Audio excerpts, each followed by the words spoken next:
साधना की ऊंचाई में ना पहुंचाने का जो प्रयास है वो हमारी इंद्रियों का है। बहुत ध्यान से एकाग्रता पूर्वक सुनना। जो हम प्रयासरत हैं पर हम साधना की ऊंचाई पर नहीं पहुंच पा रहे, इसमें सीधे अनुभव रहा इंद्रियों की गुलामी। धैर्यपूर्वक सावधान होकर श्रवण करें।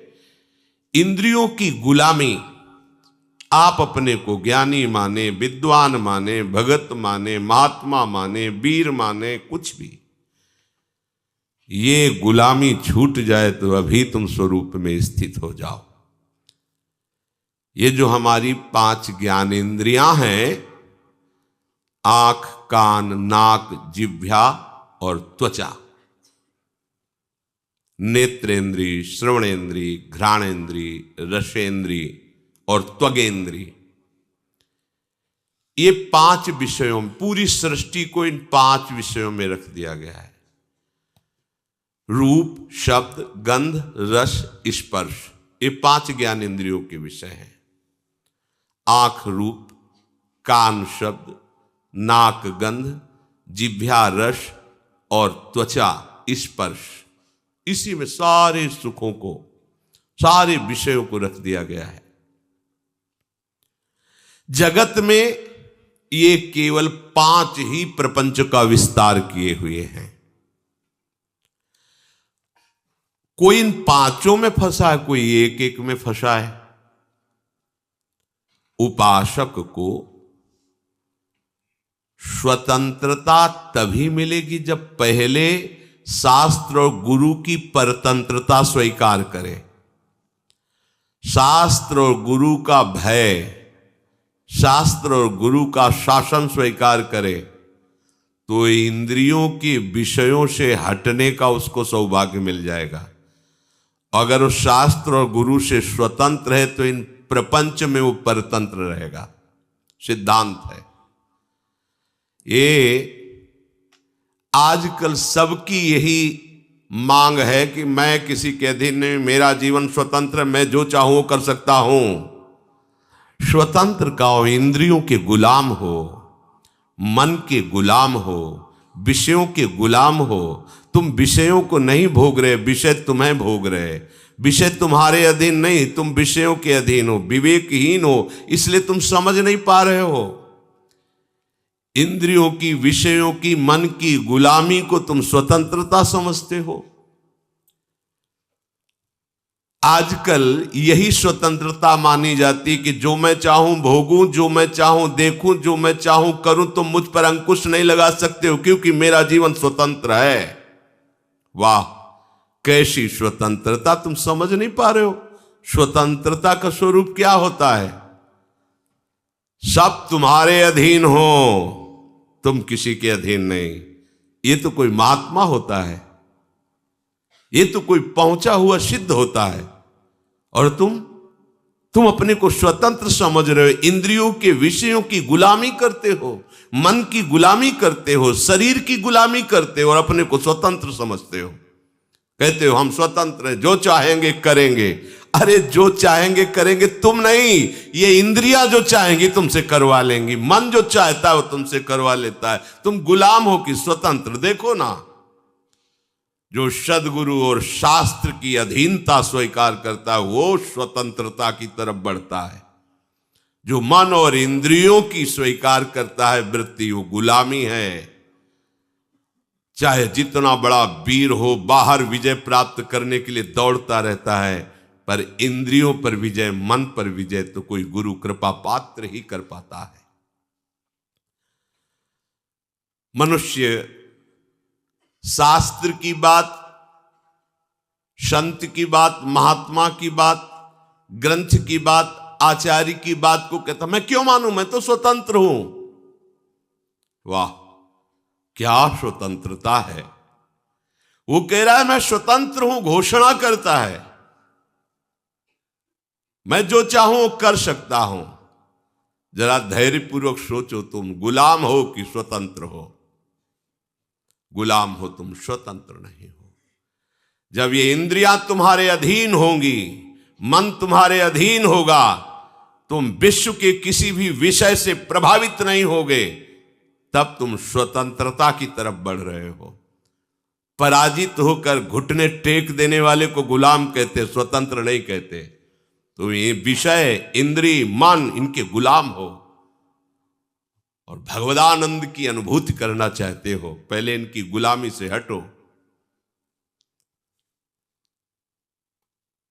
भगवान शंकराचार्य जी से प्रश्न किया गया कि जगत को किसने जीता? जीतम जगत के न। ज्ञान समुद्र है, बड़े बड़े विद्वानों को एक क्षण में मौन करा देने वाले महापुरुष। प्रश्न हुआ, जीतम जगत के न, किसने संसार को जीता? कौन स्वतंत्र और विजयी माना जाएगा? उत्तर हुआ, मनो ही एनो।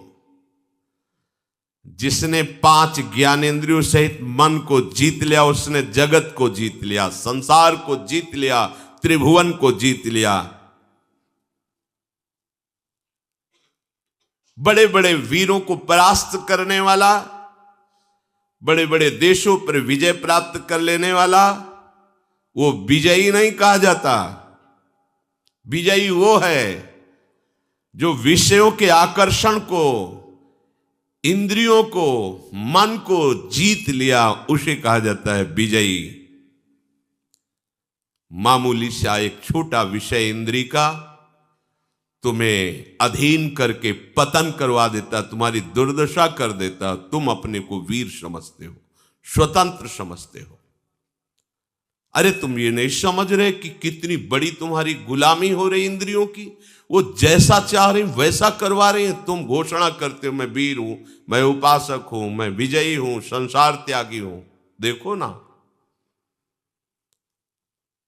इंद्रियों की, मन की गुलामी से जो मुक्त हुआ, वही तो मुक्त कहा जाता है, वही तो भगवदानंद का अधिकारी होता है। पूज्य श्री भाई जी महाराज कह रहे हैं, मुंबई में एक बड़े विद्वान और ज्ञानी महात्मा, वो मेरे पास मिलने के लिए आए। वो बहुत बड़े सम्माननीय थे, बड़ा उनका सम्मान होता था। इतने बड़े वो विद्वान थे कि बड़े बड़े तार्किक उनके सामने टिक नहीं सकते थे। जहां कोई प्रश्न करे तो प्रश्न पूरा नहीं हो पाता था, उत्तर प्रारंभ हो गया उनका उत्तर। परंतु जब वो हमारे पास आए, 1-2 दिन रुके, तो उनकी दिनचर्या देखी। वो इतनी रसेंद्री के वश में थे, कुछ कुछ मिनट में भाई जी गरम जलेबी मंगवा दीजिए, वो रबड़ी, वो भुंजिया मंगवा दीजिए, ऐसा वैसा, इतनी मांगे थोड़ी थोड़ी देर में। फिर कहते कि मथुरा के जैसे पेड़े होते हैं, वैसे तो ब्रह्मा ने सृष्टि में कुछ रचा ही नहीं, मथुरा किसी को भेजकर पेड़े मंगवा दीजिए। एक दिन में 25-50 चीजें अलग अलग से मंगवा के पाना उनका स्वभाव था, प्रभाव था कि बड़े बड़े विद्वान तर्क में परास्त हो जाते थे और ज्ञानी थे, महात्मा वेश में थे, बड़ा सम्मान होता। हमारे एक मित्र थे नानू राम जी, उन्होंने उनको निमंत्रण दिया। महाराज की विद्वता और सम्मान देख करके जब घर ले गए तो छक गए शाम तक ही। महाराज ऐसी ऐसी मांगे, ऐसी, भाई जी से कहा कि अब इनको कभी निमंत्रण नहीं देंगे, इतनी मांगे थोड़ी थोड़ी देर में, ये वो ऐसा। फिर मैं एक दिन उन महात्मा जी से पूछा कि महाराज आपका ज्ञान, आपकी विद्वता, आपका प्रभाव, फिर ये कलंक कैसा? एकांत में थे, अपना बड़ा हितैषी जान करके उन्होंने कहा कि यद्यपि इन विषयों का आत्मा से कोई संबंध नहीं है, इसमें मेरी कोई हानि नहीं है, क्योंकि मैं निरपेक्ष रहता हूं। पर वास्तविक आपसे छुपाव की बात नहीं, मैं रसेंद्री को जीत नहीं पाया हूं। ये बार बार मुझे परास्त करती, मुझे ग्लानि भी होती है, पर मैं क्या करूं, इसको जीत नहीं पा रहा हूं रसेंद्री को। ये नया नया चाट बन गया है, ये लाओ वो लाओ, मैं दुखी भी हूं पर इसको जीत नहीं पा रहा हूं। देखिए देखिए भाई जी कह रहे, देखिए देखिए, इतना बड़ा ज्ञानी, इतना बड़ा सम्माननीय एक इंद्रिय की गुलामी नहीं छोड़ पा रहा है। इसलिए उपासकों से हम कहते हैं कि महात्मा बनना सरल है, विद्वान बनना सरल है, लेकिन स्वतंत्र होना बहुत कठिन है। एक छोटा सा विषय घुटने टिकवा देता है, छोटा सा विषय। इतना बड़ा ज्ञानी महात्मा परास्त होकर, दुखी होकर कहता है मैं रसेंद्री की चाट नहीं छोड़ पा रहा हूं। ये बार बार उपासक जब इंद्रियों के परवश हो जाता है तो मामूली सी वस्तु में क्या क्या उसकी दशा होती है, मामूली सी बात में क्या क्या उसकी दशा होती है। गोस्वामी तुलसीदास जी ने देखा इन इंद्रियों की लोलुपता को। ओह, इन इंद्रियों ने मुझे मजाक बना दिया, हंसी उड़ाई, अपने वश में कर लिया। अब नहीं, अब नहीं, अब मैं प्रभु का हो गया हूं। इंद्रियों, अब तुम हमें अपना गुलाम नहीं बना सकती, अब तुम हमारी हंसी नहीं उड़ा सकती। उन्होंने कहा अब लो नशानी, अब ना नशई हो, राम कृपा भव निशा सिरानी, जागे फिरी न डसे हो, अब लो नशानी, अब न नसई हो, पर बस जानी हंस्यो इन इंद्रिन। अब तो मैं प्रभु का हो गया हूं, निज बस हुए न हंसई हो, अब लो नशानी, अब ना नसई हो। जब तक प्रभु का बल, प्रभु की महिमा, प्रभु का नाम हमने पूर्ण रूप से स्वीकार नहीं किया था, तब तक इंद्रियों ने हमारी बड़ी हंसी उड़ा दी। मैं जी नहीं सकता था विषय के बिना। आज भगवान की कृपा से मैं जाग गया हूं, अब नहीं सोऊंगा, अब इंद्रियों की गुलामी नहीं करूंगा। जब तक मैं प्रभु को पूर्ण समर्पित नहीं था, तब तक इंद्रियों ने मुझे गुलाम बना लिया। ये प्रतिदिन मुझे नाच नचाती रही, जैसा चाहती रही। संसार हंसता रहा। आज नहीं, अब नहीं। उपासक इस बात को समझे, प्रभु का बल लेकर, प्रभु के आश्रित होकर इंद्रियों की परवशता को मिटा दे। देखो, यही उपासना है। थोड़े से स्वाद के लिए, थोड़े से सुख के लिए, थोड़ी सी सुंदरता के लिए, थोड़े से शब्द सुनने के लिए, स्पर्श करने के लिए सच्चिदानंद सुख का बलिदान कर रहे हो। यह अवसर सच्चिदानंद सुख के लिए मिला है, क्या कर रहे हो? मणिगण पुंज ब्रजपति छाणत, हित हरिवंश कर गही कंचु। इंद्र नील मणि मनोहर श्याम सुंदर को छोड़कर कांच ग्रहण कर रहे हो। सावधान। कैसे सावधान? कूर्मोंगानीव सर्वशः। जैसे जरा सा भय आने पर कछुआ अपने अंगों को कवच के अंदर समेट लेता है, ऐसे ही तुम सारी इंद्रियों को प्रभु में समर्पित करो। कछुआ जहां थोड़ी सी खटक हुई, तत्काल उस अपने अंगों को सुरक्षित रखने के लिए कवच के अंदर कर लेता है। इंद्रियों को विषयों से समेट लो, आप सुरक्षित हो जाओगे, आपका भजन सुरक्षित हो जाएगा। परांच खानी, ये इंद्रियों का स्वभाव है, ये बाहरी भागती हैं। ब्रह्मा जी ने रचना की है बहिर्मुख इनकी। ब्रह्मा ने इनका स्वभाव बनाया है बाहरी विषयों पर जाना, और जो इस स्वभाव को रोक दे वही भाव को प्राप्त होता है। भावोत्सवेन भजताम रस काम धेनुम, पर कठिन है इनको रोकना। क्रम है, सीधे इंद्रियों को वश में नहीं कर सकते। यदि मन बुद्धि के वश में हो जाए तो फिर मन इंद्रियों को वश में कर सकता है। बुद्धि तुम्हारे वश में होनी चाहिए, बुद्धि तुम्हारे वश में, बुद्धि के वश में मन, और मन के वश में इंद्रियां, अब सब ठीक हो जाएगा। सरलता से इंद्रियों को रोका जा सकता है यदि ऐसा क्रम हो। इंद्रियों को हमें जहां लगाना है वहीं लगेंगी, पर उसके पहले मन को ठीक करना है। मन को ठीक करने के लिए पहले बुद्धि को ठीक करना है। बुद्धि को ठीक करने के लिए पहले हमें ठीक होना पड़ेगा। हमें स्वयं ठीक होना। मैं प्रभु का हूं, प्रियालाल का हूं, कोई संसारी नहीं हूं। कल जैसे एक प्रश्नकर्ता प्रश्न कर रहा था कि आप बड़े बड़े महात्माओं की बातें बताते हो तो भगवान के स्वरूप हैं, वो भगवान के नित्य जन है, हम कहाँ? ये घाटे की बात है।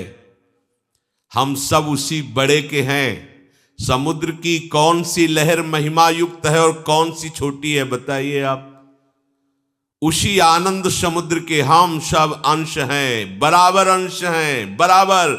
जो भगवान शंकर की आत्मा है वही तुम्हारी आत्मा है, वही एक चींटी की आत्मा है। आत्मा में कोई परिवर्तन, छोटाई बड़ाई घटाई नहीं है।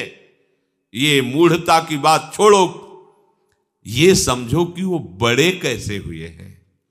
बड़े का संपूर्णतः आश्रय ले लिया, सबसे बड़े प्रभु हैं, और उन्होंने प्रभु के नाम का आश्रय ले लिया, रूप का आश्रय ले लिया, जगत का आश्रय छोड़ दिया, तो वो बहुत बड़े हो गए।